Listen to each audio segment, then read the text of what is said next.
All right, today we're going to unpack a really fascinating story from the ancient book of Judges. It's all about a nation that gets stuck, really stuck in this frustrating cycle of making the same mistakes over and over again. And as we'll see, it tells us a whole lot about human nature, maybe even a little bit about ourselves. So let's just start with a question that I think hits close to home for pretty much all of us.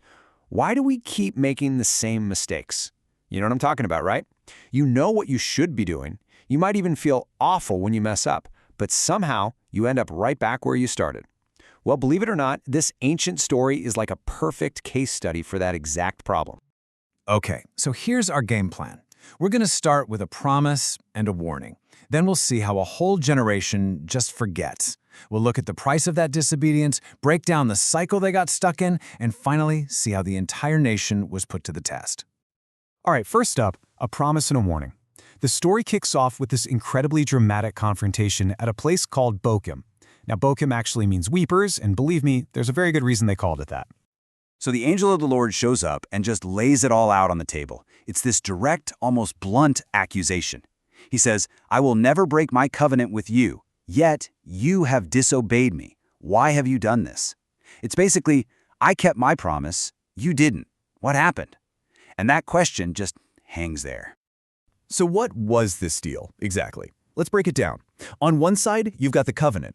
The Lord says, hey, I brought you out of Egypt, I swore I'd give you this land, and my side of the deal is forever. Pretty good, right?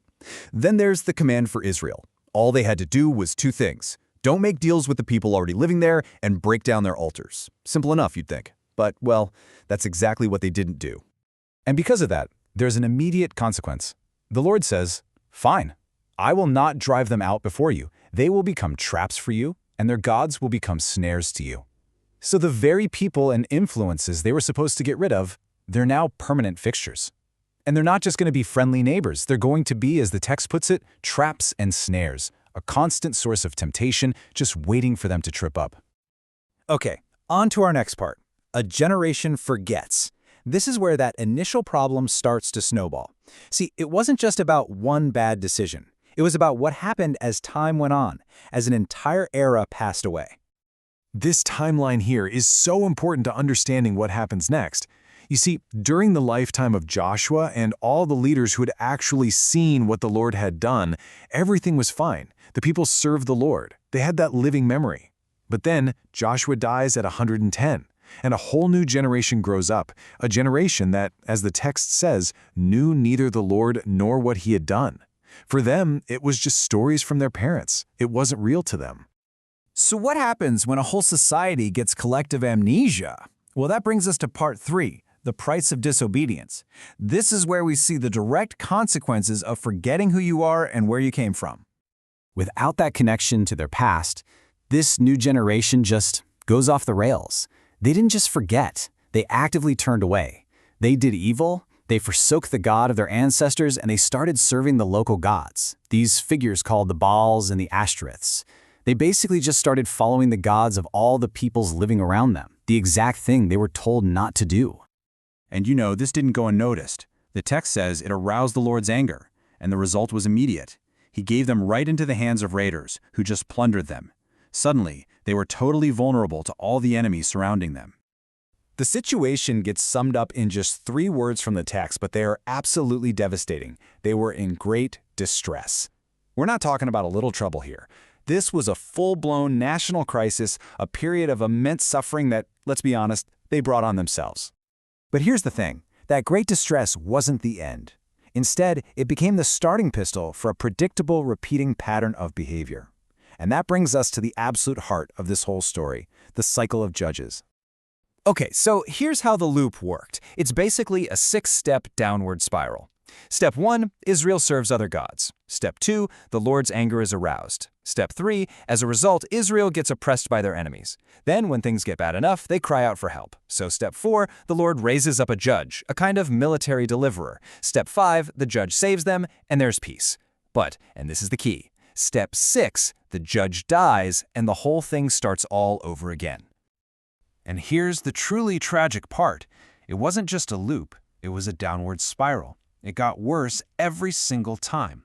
The text says, But when the judge died, the people returned to ways even more corrupt than those of their ancestors. So they weren't just hitting the reset button. No, they were digging themselves into an even deeper hole with each cycle. So this brings us to our last section, a nation put to the test. You have to wonder, with this stubborn, worsening pattern, how does this all end? What's the final judgment? Well, the text frames it as less of a punishment and more of a new, permanent reality. And here it is, the final word on the matter. Because this nation has violated the covenant, I will no longer drive out before them any of the nations Joshua left when he died. That's it. The deal to clear the land for them is officially off the table. The help they were promised is gone. Those traps and snares, they're here to stay. So, what happens to those nations that are left behind? They're basically repurposed. They become the test. Their entire purpose now is to see if Israel will actually choose to keep the way of the Lord like their ancestors did.